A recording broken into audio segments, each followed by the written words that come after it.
Be careful with the lamps. Don't bring them too close to the barrels. Good evening, gentlemen. Who's there? That is of no importance. What matters is who you are and the plans that you have here. So you can stop us from carrying them out? Eventually, yes. Hey, careful. You'll blow us all up. I'm listening. We are a group known as the Merry Men. But I suppose you knew that already. We are the men who've already lost everything of value in their lives. We are ruined shopkeepers. We are workers who were fired from their jobs. Honest people who were robbed. We were forced out from our homes and thrown onto the street. And all of this in the name of the so-called law. The laws that were set out by our government. The laws that make the commoners only more vulnerable and the wealthy more protected. We are not only from the British Empire. Some of us are from the New Lands, America, Australia, and we are many. But men we are still, and we are merry for that we stopped being afraid. For those powers that be had done their best to plant the fear inside our souls, and we accepted it so easily.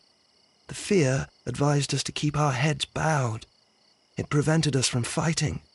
Bankers and politicians, they own our lives, our work, our bread, and they push us to compete between each other, just to see who may serve them better. But in the end, they are the few, so they are weak. They are nothing without their titles. We should not fear them. Our so-called masters should fear us instead. The time has come for our group to stand tall. Our great and many merry men. We are going to blow up the London Stock Exchange. No life shall be lost. But ownerships, debts, and property titles? They shall all be destroyed. They're only papers, after all. So many people will be freed over this night. That is a radical step to take. What result do you truly expect? Chaos. But soon people will understand that they are free, and that they don't belong to anyone. They will be able to work for themselves, together, without letting the rulers dictate what to do, and finally justice will arise. What you are intending to do is a crime. It is not justice. How do you see justice, then? Kids go to prison for a loaf of dry bread. And how many lords do you see punished for stealing from their people, sending them to their deaths in mines or overseas to fight for land? Our masters wouldn't hear us. So now it's time to sing the song of the merry men. Will you let us do our duty?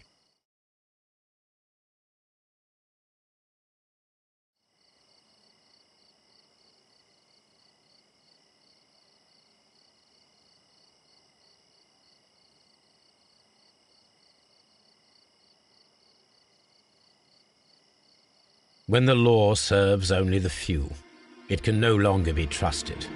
Every man is equal, and he has a right to choose his own way. And I shall not stop you.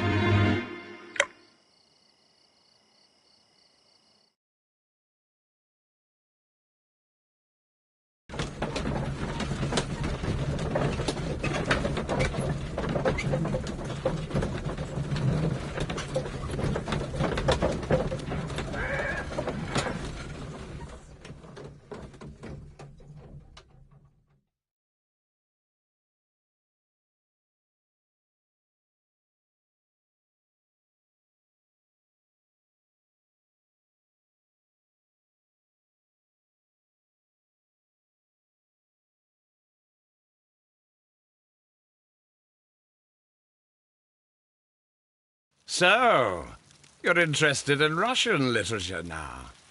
Quite, lately. It is an interesting book. I remember a few lines. Really? I tried reading it myself, but I had a hard time understanding it. Yes, Doctor. It's about intelligence. Sherlock, I vaguely recall one of the lines. Sometimes it takes something more than intelligence to act intelligently. There were also a few words along the lines of, pain and suffering are always inevitable for a large intelligence and a deep heart. Tell me, Doctor, Does my brother show any signs of pain or suffering? Not that I know of. Because you see, Doctor, behind all of his masquerade, my brother does possess a deep heart. So deep that he does not recall where he places his love. Well, I'm sure that... His love and his duty that, in the first place, should be directed towards the Empire. For without it, we would be nothing. A country filled with uncivilized men. I should leave now. Sherlock, Dr. Watson. Holmes, what just happened? What was that? The start of a new world. Anything in the post, Watson? Any clients worthy of our attention? Only a second reminder from Mrs. Hudson about our new neighbour. She urges you to remove your... Oh, I don't care about that.